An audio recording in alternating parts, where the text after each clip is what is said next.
Timekeepers of the Ancient Stone City. A story of two boys who saved an ancient city from destruction by traveling through time. The sun hung low over the great stone ruins of Great Zimbabwe, casting long shadows across the valley. Kuda and Tapiwa, two adventurous teenage boys, were exploring the forgotten corners of the ancient city. Kuda, the eldest at 16, was known for his quick wit and relentless curiosity, while Tapiwa, his 14-year-old cousin, was more cautious but fiercely loyal. "Tapiwa, look here," Kuda called, crouching near a small opening in the stone walls.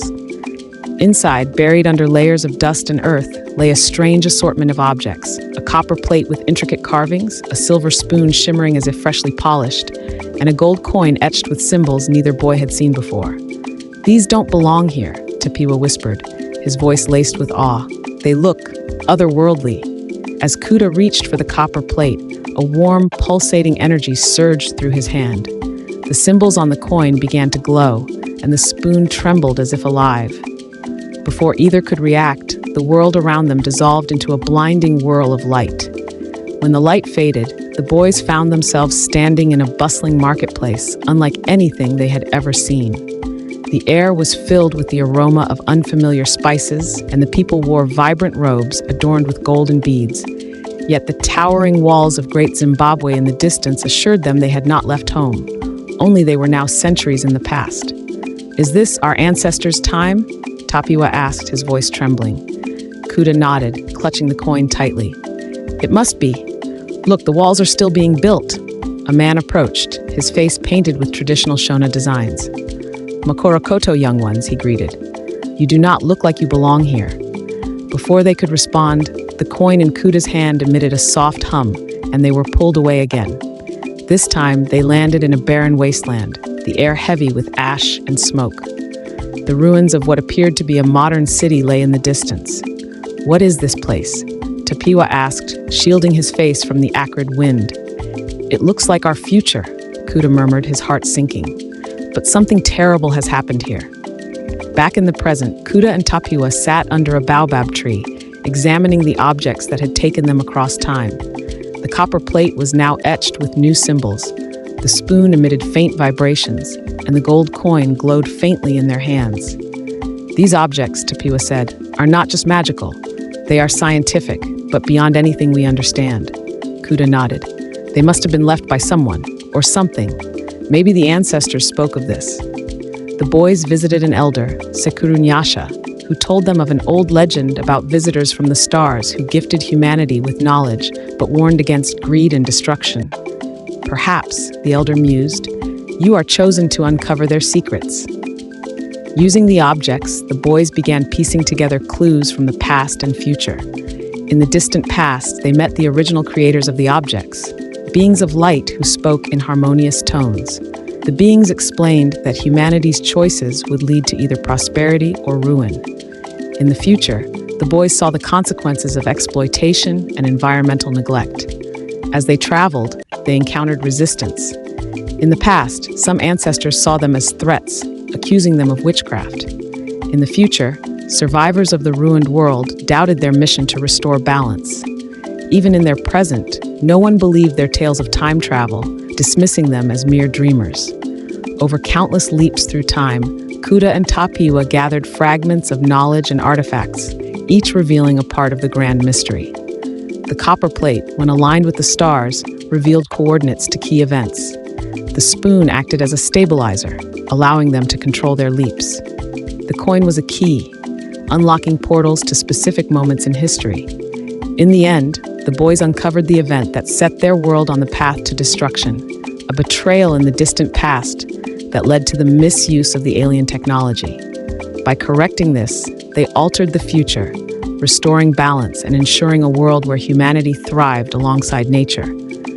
When they returned to the present, Kuda and Tapiwa found their world subtly changed. The rivers were cleaner, the forests denser, and the people more harmonious. Though they were never able to prove their journey, they felt a deep satisfaction knowing they had saved their home. As they sat by the great stone walls of Great Zimbabwe, Tapiwa smiled. "No one will ever know what we've done." Kuda chuckled. "That's okay. We know, and maybe that's enough." With that, the boys placed the magical objects back where they had found them, ensuring that their story and the objects would remain a timeless mystery for future adventurers to discover. With a newfound sense of purpose, Kuda and Tapiwa resolved to uncover the full truth of their mission. The copper plate symbols pointed to a hidden cave in the Matobo Hills. Venturing there, they encountered a spiritual realm where the spirits of their ancestors awaited. "You are tasked with mending the threads of time," said one spirit, a tall figure clad in regal leopard skins. "But beware, the choices you make will ripple across all timelines." The spirits granted them a fragment of knowledge. The misuse of ancient technology was tied to an ambitious king who had sought to dominate rival kingdoms. Armed with this revelation, Kuda and Tapiwa prepared for another leap. Arriving in the past, they found themselves in the court of King Ziva, a ruler of immense charisma but darker ambitions. The alien artifacts had been presented to him as gifts from the gods, but his hunger for power had corrupted their purpose. Kuda and Tapiwa worked in secret, trying to gain the trust of Ziva's advisors. They learned of a plot to weaponize the artifacts, risking devastation for neighboring tribes. The boys attempted to warn the people, but their warnings were dismissed as the ramblings of strangers. Returning to the future, Kuda and Tapiwa found their actions in the past had unintended consequences. The wasteland they had seen earlier was now even more desolate, with no signs of life.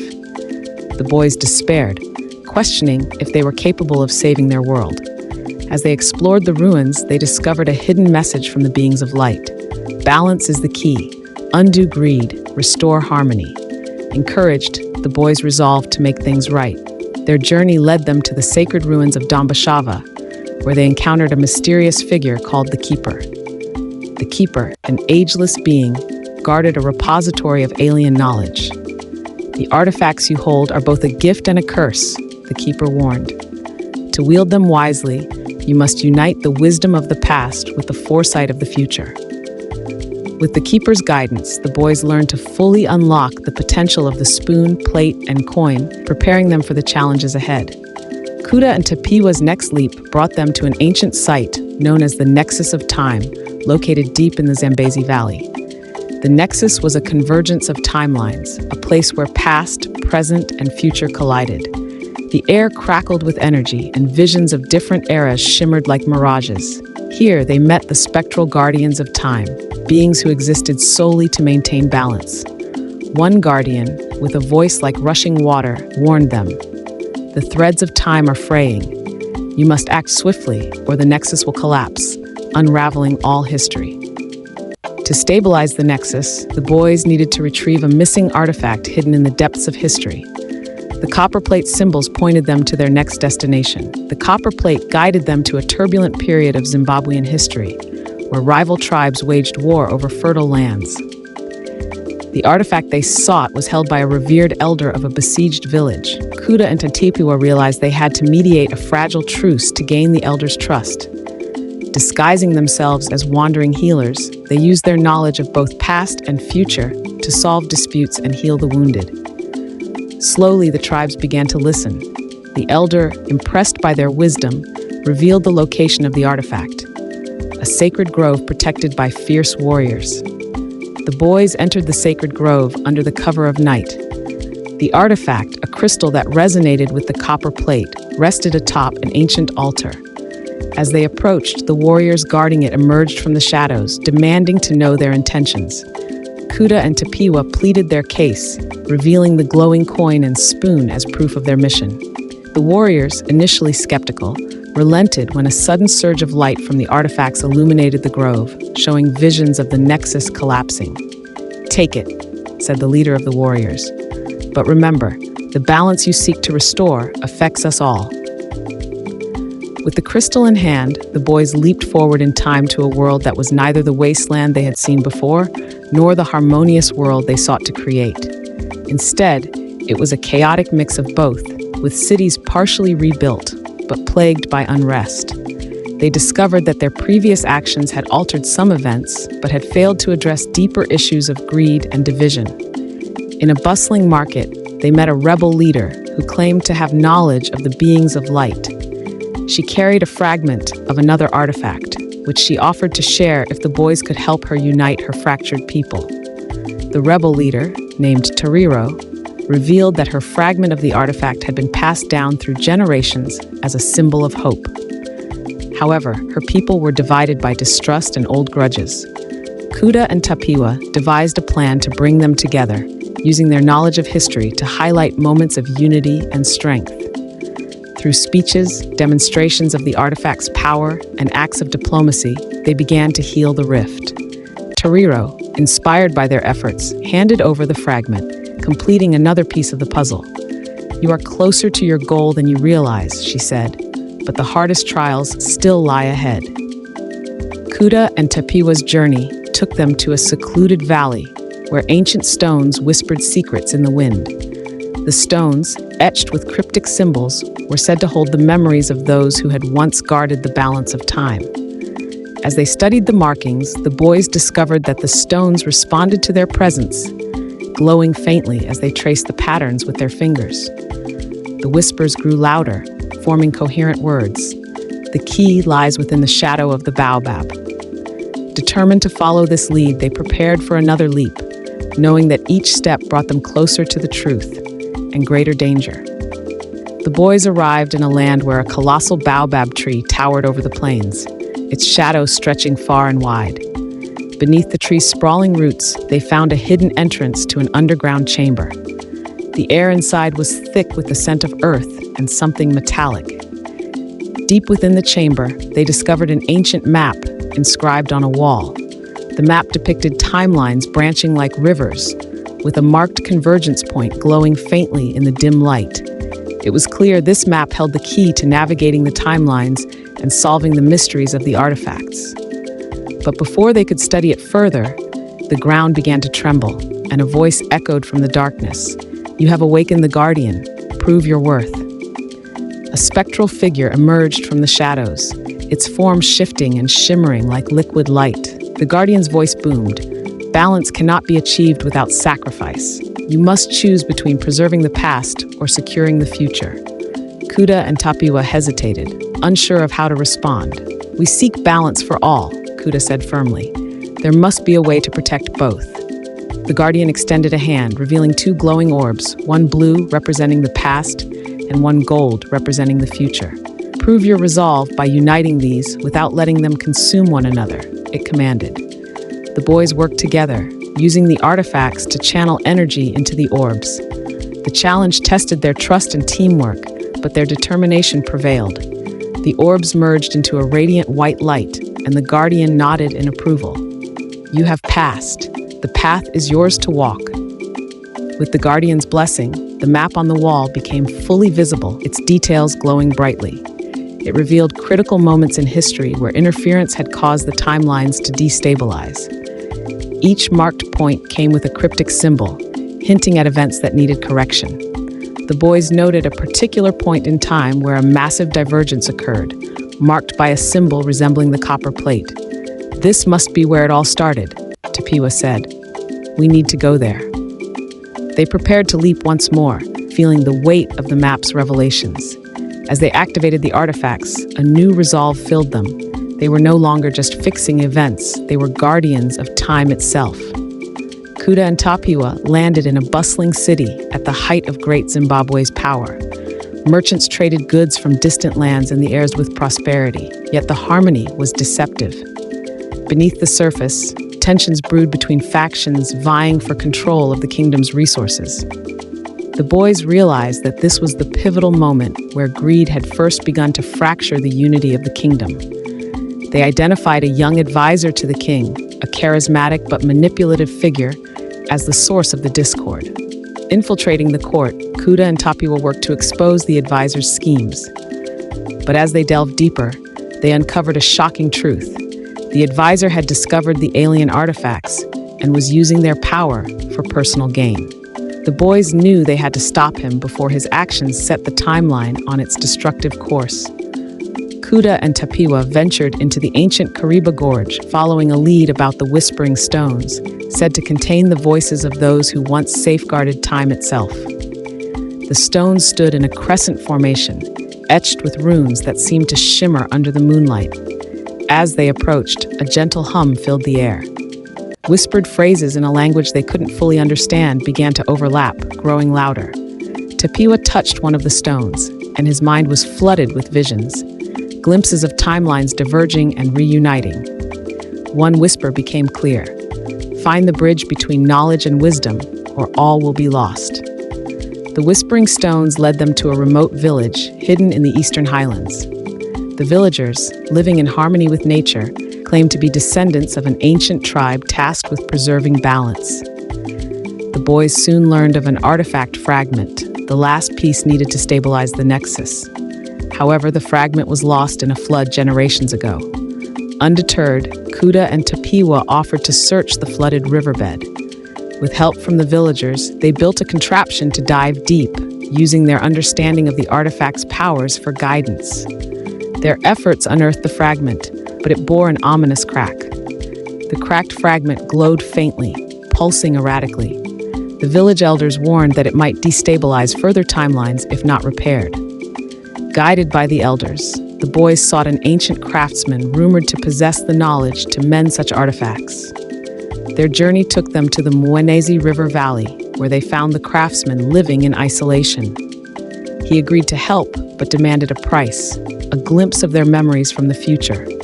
Reluctantly, the boys allowed the craftsman to see their visions, which left him both awed and burdened. After days of intricate work, the craftsman repaired the fragment, restoring its energy flow. However, he warned Kuda and Tapiwa of a looming danger. The threads of time are fraying faster than you think, he said. A hidden force is working against you, one that thrives on chaos. The boys thanked him and prepared to leap back to the Nexus. Yet they couldn't shake the feeling that they were being watched.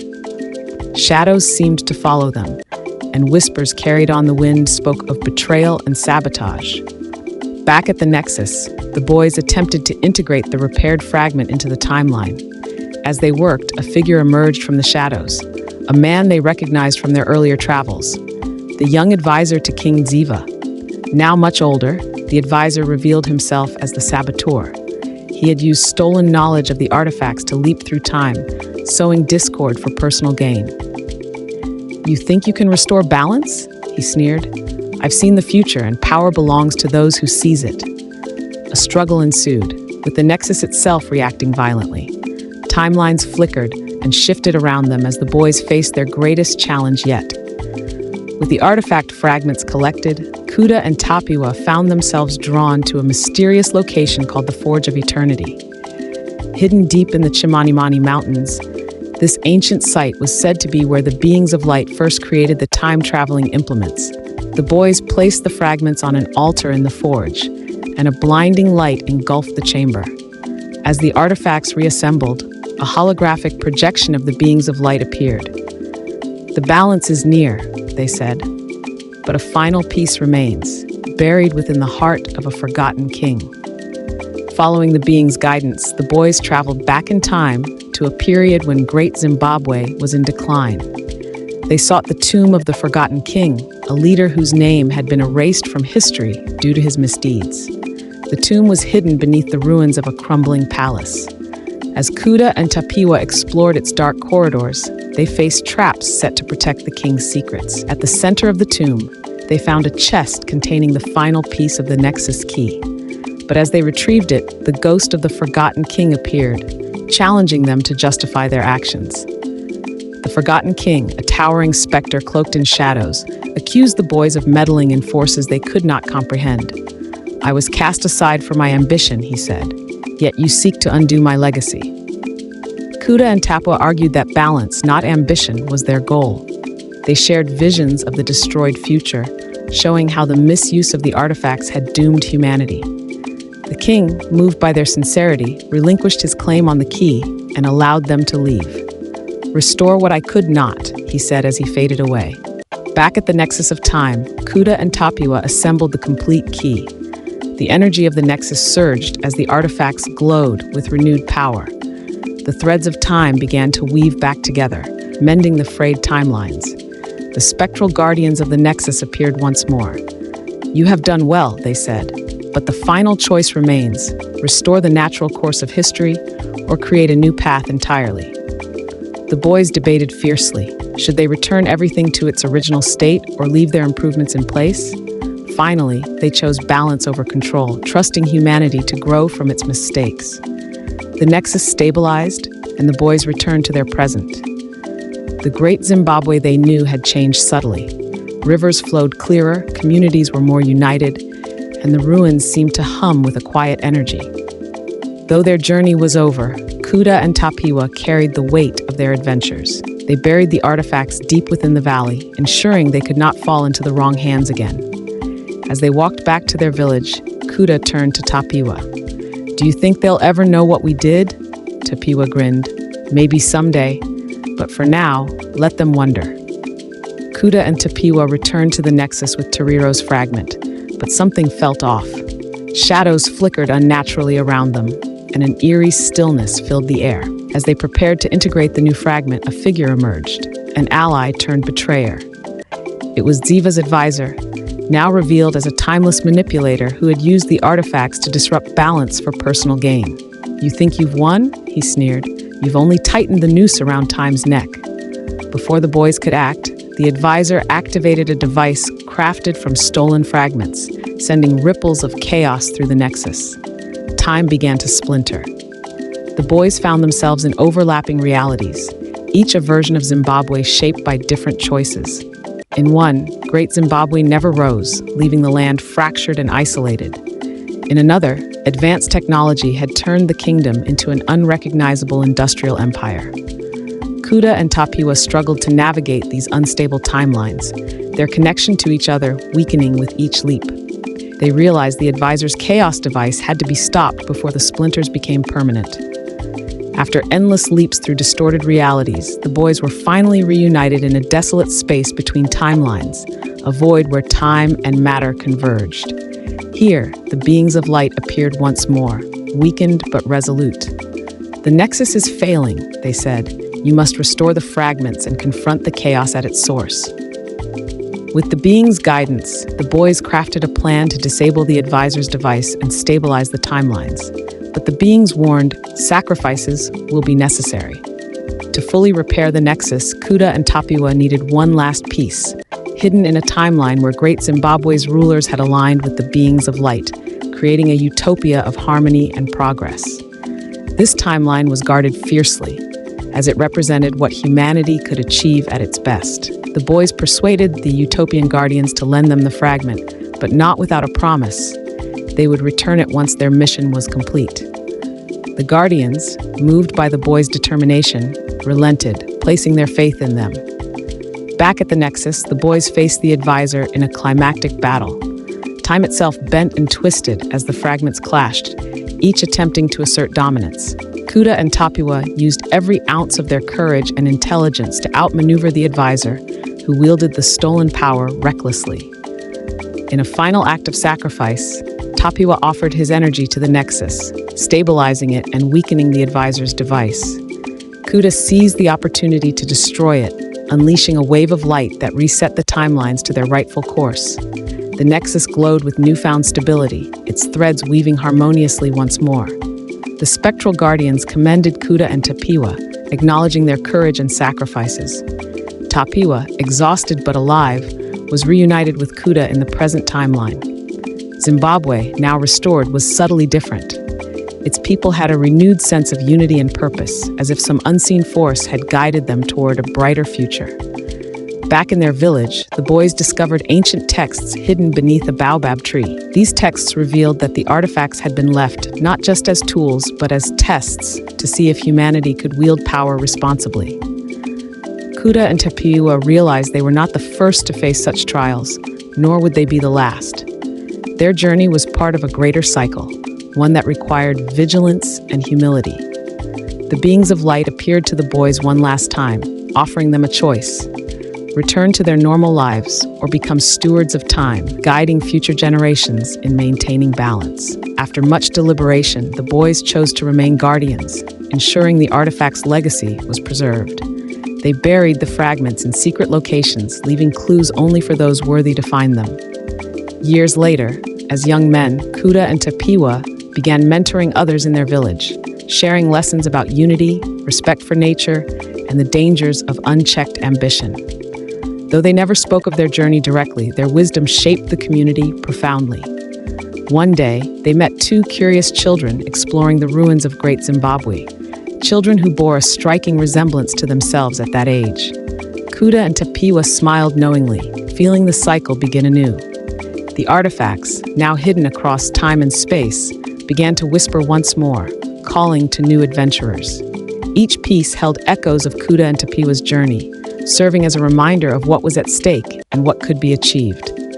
Legends grew around the boys' adventures, blending myth and history.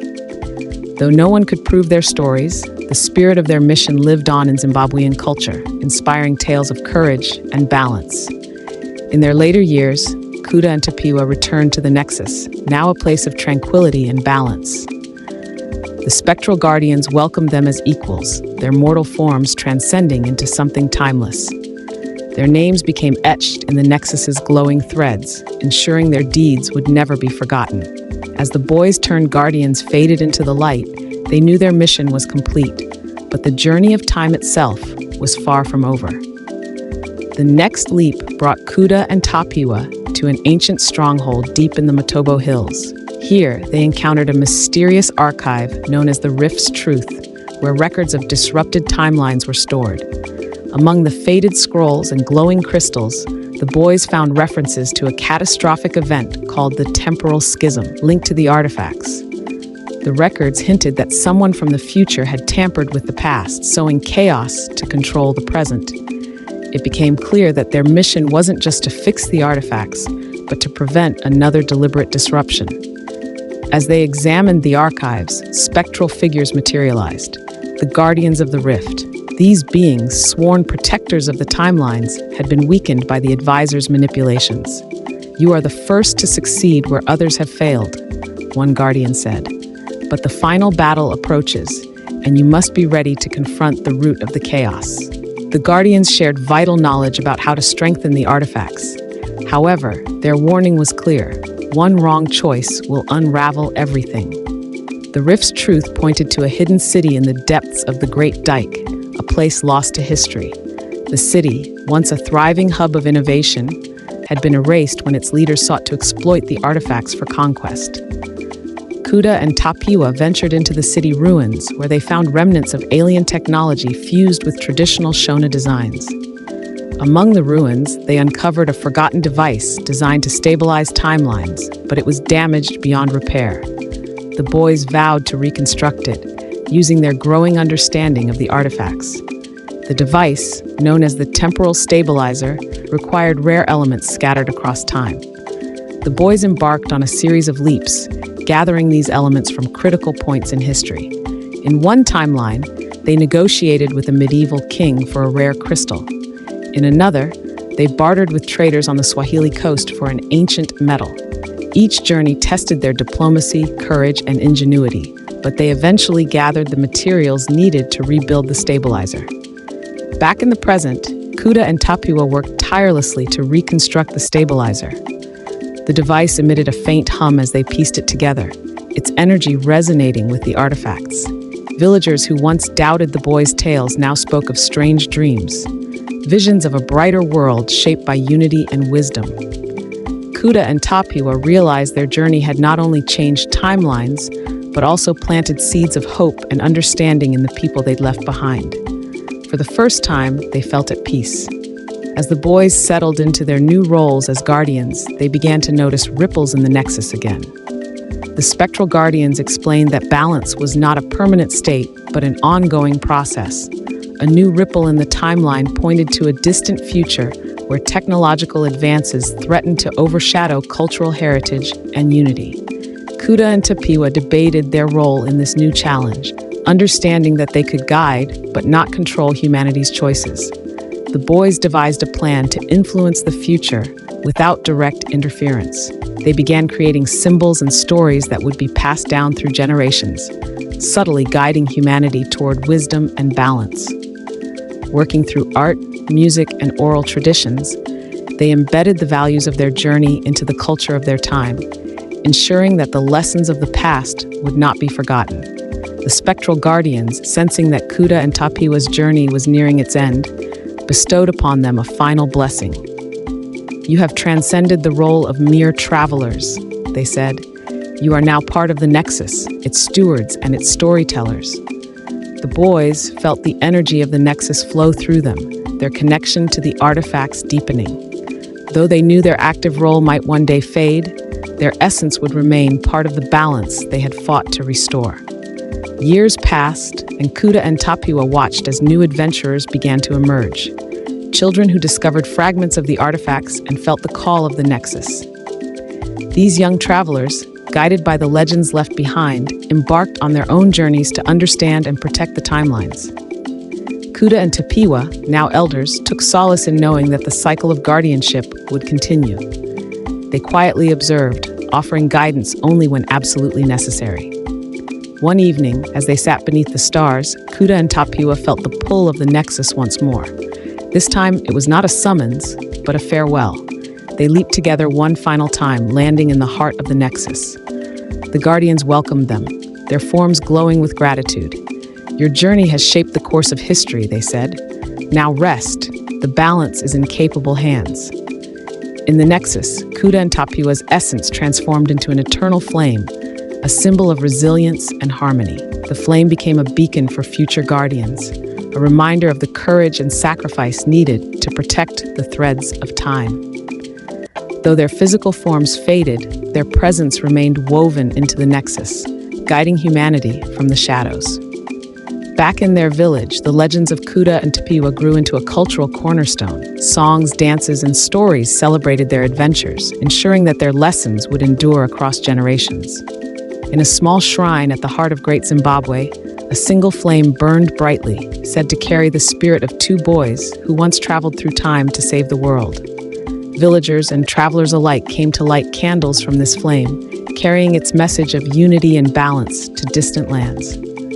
Kuda and Tapiwa, now deeply entrenched in their roles as guardians, felt the pull of the Nexus once more.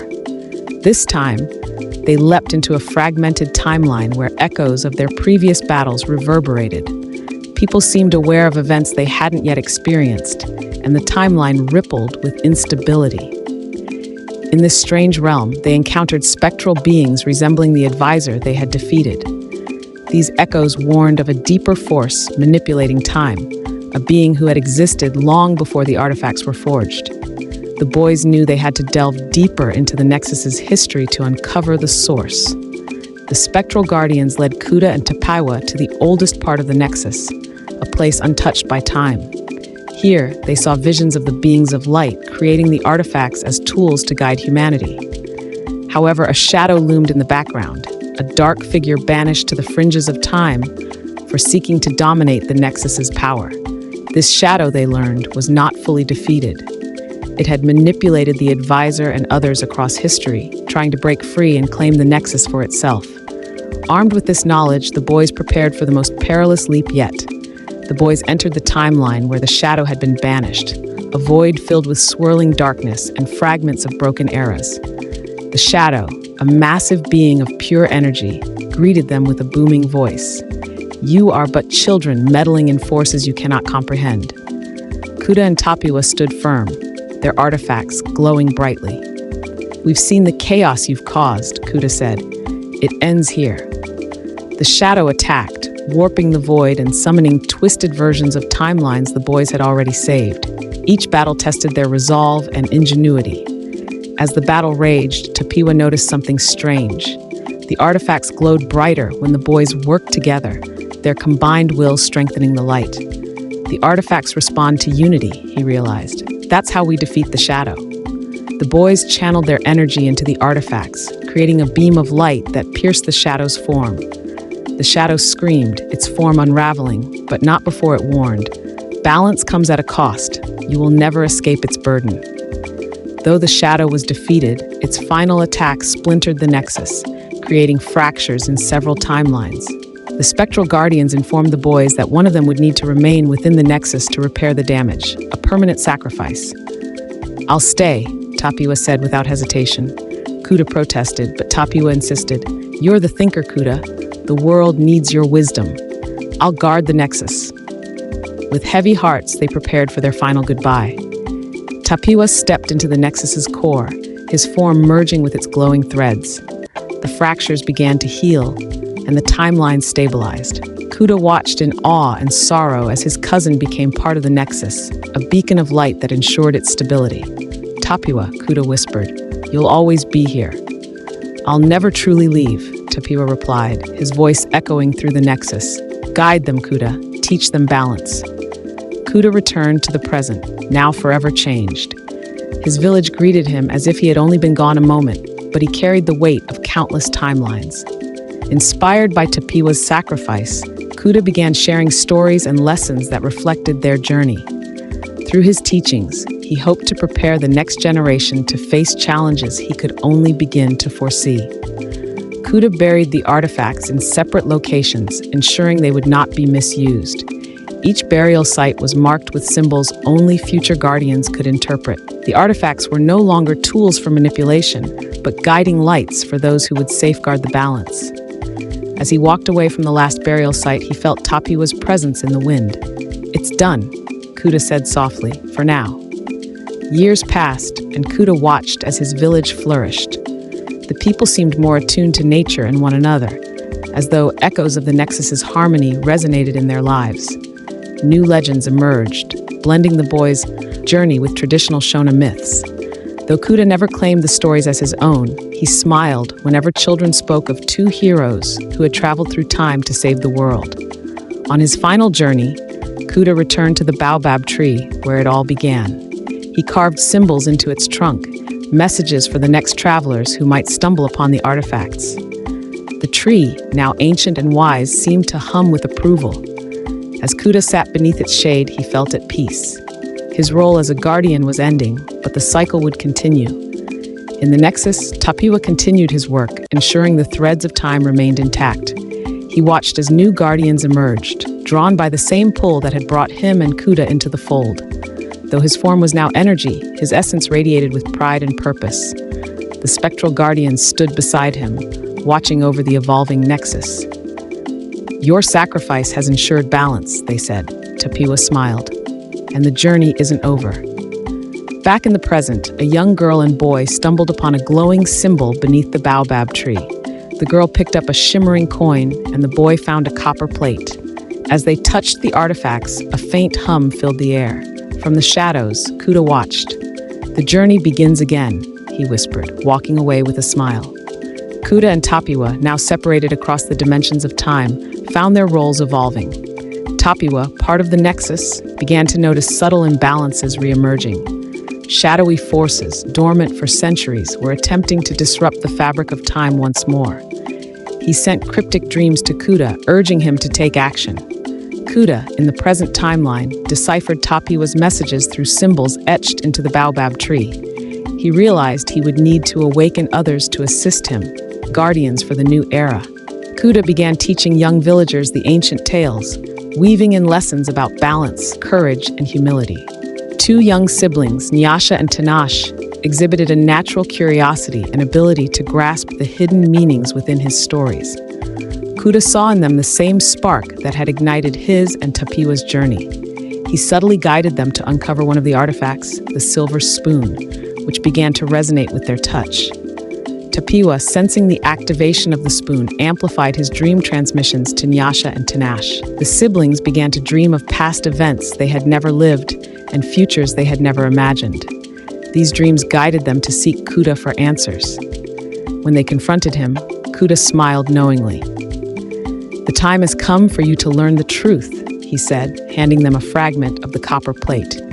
Kuda led the siblings to the ruins of Great Zimbabwe, where the artifact's energy began to pulse in unison. The siblings experienced a vision of the Nexus and saw glimpses of Tapiwa, now a luminous being, guarding the threads of time. Nyasha and Tinashe pledged to continue the guardianship, vowing to restore harmony and protect the legacy of their ancestors. The siblings' first test came when they were pulled into a timeline where Great Zimbabwe had fallen to internal conflict.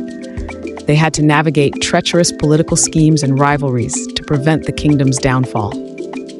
Using the spoon, they stabilized key moments in history, ensuring the timeline's integrity remained intact.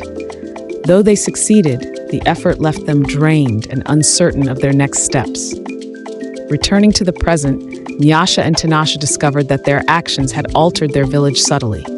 Kuda explained that even small changes in the past could ripple into the present. One night, they heard a faint whisper carried by the wind. It was Tapiwa, warning them of an impending fracture in the timeline. "Prepare for what lies ahead," he urged. "The balance is fragile." The siblings followed Tapiwa's guidance to the rift's truth, where the records of disrupted timelines were stored. Here, they found references to a catastrophic event in the near future, a technological uprising that threatened to sever the Nexus entirely. Kuda advised them to approach this timeline with caution. "Not all disruptions are evil," he said. "Sometimes they are opportunities for growth." Leaping forward, Nyasha and Tinashe found themselves in a world where Zimbabwe was a technological powerhouse, but deeply divided. Advanced machines powered every aspect of life, but the people had lost their connection to the land and their traditions.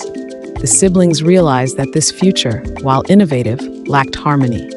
They sought to bring balance by reintroducing cultural practices and values to the timeline's leaders. Nyasha and Tinashe used their artifacts to create a symbol of unity, a device that merged ancient wisdom with futuristic technology. Presenting it to the leaders, they explained how the past and future could coexist. Their efforts began to heal the divide, but an unexpected force resisted. Remnants of the shadow's influence, lingering in the digital realm. The siblings, with Kuda's wisdom and Tapiwa's guidance, confronted the digital manifestation of the shadow. This final battle tested their resolve, as the shadow attempted to manipulate their deepest fears. Drawing strength from their bond and the lessons of the past, they used the artifacts to neutralize the shadow's energy, erasing its influence from the timeline. With the shadow defeated, Nyasha and Tinashe returned to the present, where the village celebrated their triumph. The artifacts, now fully restored, were laid to rest beneath the baobab tree, awaiting the next generation of guardians. Kuda watched proudly as the siblings took their place as stewards of balance, ensuring that the legacy of the Nexus and their ancestors would endure. Kuda, now an elder, shared the wisdom of his journey with younger generations, embedding the values of harmony and respect for time into the culture. One day, as he sat beneath the baobab tree, he felt a familiar presence, Tapiwa, his energy still guiding the Nexus from afar. Their story, though finished, remained eternal in the threads of time. Nyasha and Tinashe began to notice subtle signs of imbalance returning. Whispers carried on the wind, strange dreams, and faint pulses of energy from the baobab tree. Kuda guided them to listen carefully, as the Nexus often communicated in riddles. The siblings realized their work as guardians was not yet done. The balance, though restored, required constant vigilance. The siblings faced their first test as new guardians when they discovered a splintered timeline. A small, seemingly insignificant event had disrupted a peaceful alliance between neighboring villages. Using their knowledge of the artifacts and Kuda's guidance, they mended the fracture, ensuring the alliance endured. It was a small but important victory, teaching them the value of even the smallest threads in the timeline. During a visit to the baobab tree, Nyasha and Tinashe encountered the Keeper of Secrets, who had once guided Kuda and Tapiwa. The Keeper informed them of a hidden artifact, long forgotten, that held the power to fortify the Nexus against future disruptions. The siblings set out to find it, knowing this mission would test their resolve. Their search led them to an ancient cave in the Matobo Hills, where they uncovered the artifact, a crystal shard that pulsed with energy. However, the shard was guarded by an ancient riddle that only those with true understanding of balance could solve. After hours of deliberation and teamwork, they unlocked the shard's power, which resonated with their artifacts, strengthening the Nexus further. The siblings returned home with the shard, only to find their village facing internal discord. A disagreement over land use had divided the community, threatening the unity they had fought so hard to preserve. Nyasha and Tinashe used the shard to show the villagers visions of past struggles and the importance of harmony. Moved by these images, the people reconciled, cementing their bond as a unified community. One night, as the siblings rested beneath the baobab tree, They felt the Nexus's pull stronger than ever. They were drawn into a vision where the threads of time showed a distant future, a future where humanity faced a choice between unity and destruction. The Nexus called upon them to prepare the world for this critical moment. Nyasha and Tinashe began a campaign of education, traveling to distant villages and cities to share the wisdom of balance. They used their artifacts sparingly, ensuring the lessons were rooted in human understanding rather than reliance on power. Their efforts began to weave a network of communities dedicated to preserving harmony and respecting the Nexus's legacy. One evening, as they rested by the fire, Nyasha and Tinashe saw a vision of Tapiwa. He smiled warmly, his form glowing with the light of the Nexus. "You've done well," he said, "but the final choice is not yours to make. It will rest with the next generation." Tapiwa's words filled them with both pride and humility, knowing they were part of a larger story that would continue long after they were gone. Kuda, now nearing the end of his life, called the siblings to his side. "You've carried the legacy well," he said, "but my time here is over. The Nexus is yours now." As the village gathered to honor Kuda, he passed away peacefully beneath the baobab tree, his spirit joining Tapiwa's in the threads of time. Nyasha and Tinashe vowed to continue his work, ensuring his wisdom would guide them always. With Kuda gone, the siblings felt the weight of responsibility more deeply than ever. They dedicated themselves to the Nexus, building alliances and spreading the message of balance far and wide. The baobab tree became a symbol of their mission, its roots connecting the past, present, and future in an unbreakable bond. Nyasha and Tinashe's work continued over decades, guiding humanity through countless challenges. They became legends in their own time, revered as guardians who walked the line between worlds. Their adventures took them to distant lands and timelines, where they faced tests of courage, wisdom, and faith. Each challenge strengthened their bond with the Nexus and deepened their understanding of the delicate balance they had sworn to protect. Years after their journey began, Kuda and Tapiwa's legacy lived on in the hearts of their people. The artifacts lay buried beneath the great baobab tree, their power dormant, but waiting for a future when they would be needed again. The village thrived, its people united by the lessons of balance, courage, and harmony. One night, under the glow of a full moon, Kuda returned to the baobab tree for what he knew would be his final visit. He placed his hand on the trunk, feeling the hum of energy still coursing through the artifacts hidden below. As he stood there, a soft wind carried the sound of laughter, and he felt Tapiwa's presence beside him. "You've done well, Kuda," Tapiwa's voice whispered in the breeze. "The balance is restored, and the Nexus is safe." Kuda smiled, his heart full of peace. "It wasn't just me. We did this together, Tapiwa, always." The Nexus glowed faintly in the distance, a beacon of stability and hope. As Kuda stepped away, he looked to the horizon, where two children played near the ruins, their laughter echoing like a promise of new beginnings. "The journey never truly ends," Kuda said softly. "It's just passed to the next hands." And with that, Kuda turned, disappearing into the moonlit shadows, his spirit forever intertwined with the Nexus and the timeless legacy he and Tapiwa had built.